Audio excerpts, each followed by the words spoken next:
Richard, what are the takeaway moments from this interview, would you say? What stands out?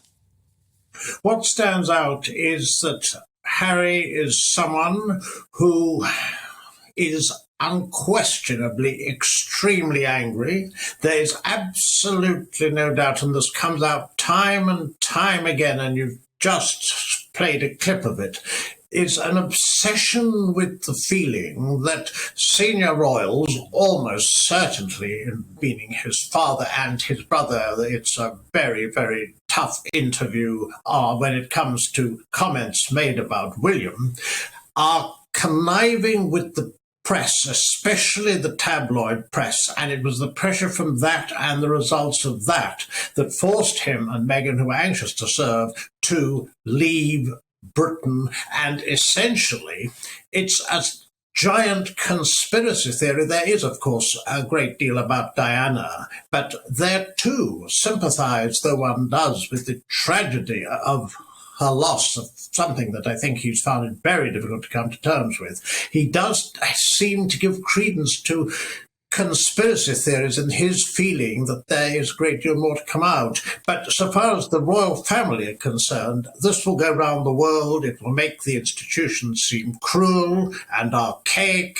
And so far as William is concerned, the sibling rivalry, there's no doubt that it is deeply sad and extremely negative. Do you think that this couple can bring down the royal family? Oh, absolutely not. But their feeling, and I would suggest that they are the ones who feel entitled, their feeling is that the royal family has to be accountable for its errors in the way it handled relations with them when they were senior working royals. They, therefore, must, in a sense, apologise. It had me wondering, quite frankly, we don't know precisely where they are going in future years, but that this could be used as some form of springboard for Meghan in a possible role as a Democratic Party politician, or they could be celebrity philanthropists. But there's little doubt an hour and a half of this, Tom Bradby being occasionally somewhat worried by Harry as a bit of an obsessive, but nonetheless overall sympathetic. Nobody mentioned anything about marrying twice, about lying in cooperation with the book Finding Freedom, about Meghan's passport being taken and so forth, which was almost certainly nonsense.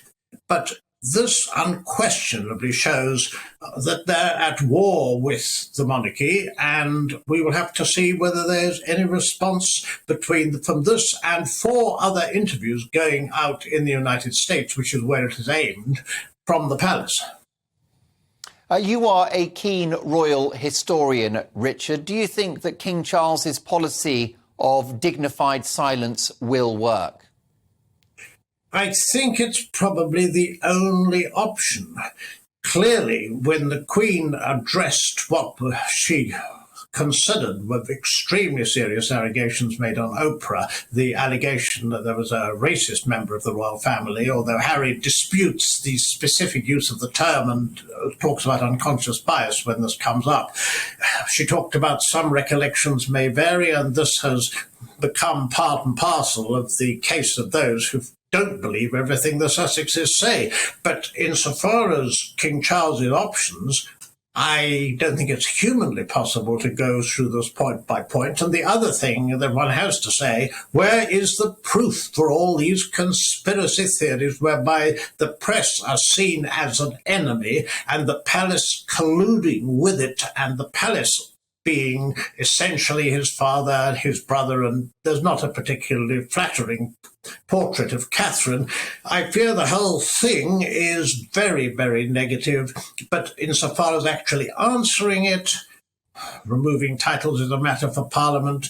Bullying allegations, they nearly came up. Meghan denies them, of course. Could that report, which the palace didn't publish, find its way with rumours that doesn't come up here, that they have a 25-page document to rebut it? It's very difficult to see what else the royal family can do. A dignified silence with the coronation and to come in May. Will they attend? Will they be asked? what precisely would they be doing and what indeed is their intention in the future. This is a very damaging book. My copy hasn't arrived yet, but obviously I've read the extracts, and this is extremely nasty, and I had no idea that the supposedly inseparable brothers, that the relationship between them sounds corrosive.